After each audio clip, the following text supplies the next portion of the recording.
Welcome to Samba Samba. Enjoy the video. You're starting the cleanup now. Sign into the exact Google account that consumes space and open Drive.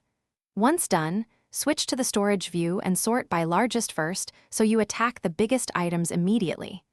Make sure to include Google Photos and Gmail in your mental checklist because those count toward quota. While you scan, flag shared folders you don't own and mark duplicates. This first pass saves time and prevents accidental deletion of others' content. Next, delete or convert. Remove big binary files and convert upload-heavy docs, sheets, and slides to Google native formats to reduce storage footprint. Once items are deleted, go to Trash and permanently empty it. Deleted files still count until purged. Then review Shared with Me and disconnect or remove copies you don't own. Orphaned files can hide space leaks. If you have many items, use Google One Storage Manager or a trusted duplicate finder to batch remove. To finish, confirm the storage meter in Google One and give Google up to 24 hours to reconcile changes. Sometimes quotas update slowly.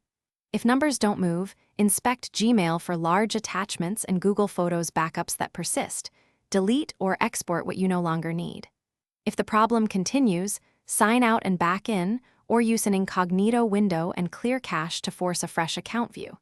If you still see issues, revisit Trash and Shared items. That usually solves lingering space problems. Thanks for watching. Consider subscribing if we helped you.